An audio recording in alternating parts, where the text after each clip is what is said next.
नमस्कार, capital TV Uttar Pradesh देख रहे हैं आप। आपके साथ मैं हूं बबीता। ज्ञानवापी विवाद में अब एक और ट्विस्ट आ गया है। हिंदू पक्ष पहले से ही केस पर मजबूत पकड़ बनाए हुए है और अब एक ऐसा सबूत हाथ लगा है जिससे मुस्लिम पक्ष का अधिकार ही खत्म होता हुआ नजर आ रहा है। हिंदू पक्ष ने सुप्रीम कोर्ट के सामने 1936 के ब्रिटिश ट्रायल कोर्ट का फैसले का जिक्र किया है।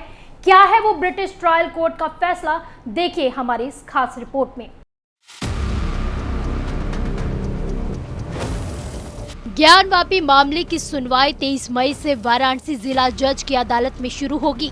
अदालत का दरवाजा खटखटाने वाली 5 हिंदू महिलाओं ने सुप्रीम कोर्ट के सामने 1936 के ब्रिटिश ट्रायल कोर्ट का फैसले का जिक्र किया है, जिसमें वादियों ने सुप्रीम कोर्ट के सामने ये दावा किया है कि ज्ञानवापी मस्जिद की पूरी जमीन काशी विश्वनाथ मंदिर की है।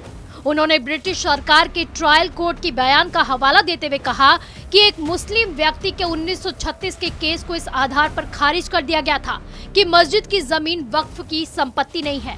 वाराणसी की अंजुमन इंतजामिया मस्जिद प्रबंधन कमेटी ने ज्ञानवापी मस्जिद के सर्वे को निरस्त करने की मांग करते हुए याचिका दाखिल की थी। इसके जवाब में दाखिल किए गए हलफनामे में वादियों ने अपने वकील विष्णु शंकर जैन के जरिए कहा कि ब्रिटिश सरकार ने बिल्कुल सही स्टैंड लिया था कि जमीन मंदिर की है, क्योंकि ये कभी वक्फ संपत्ति नहीं हुआ करती थी।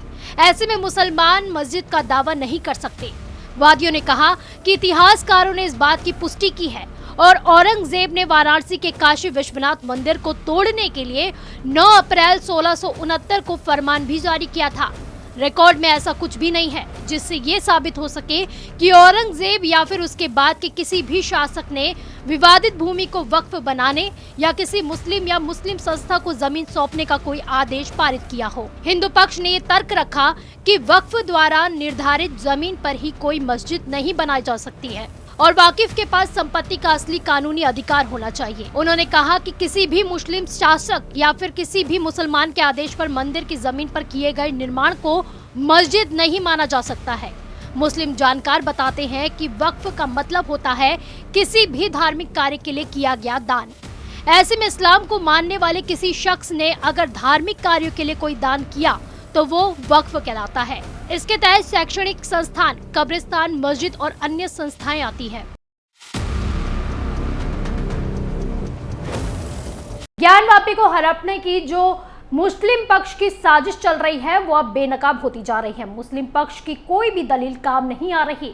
सुप्रीम कोर्ट का रास्ता भी बंद हो चुका है। अब ऐसे में बौखलाए हुए मुस्लिम पक्ष आगे क्या दलील लेकर आते हैं, ये देखने वाली बात होगी। आप देखते रहिए कैपिटल टीवी। नमस्कार।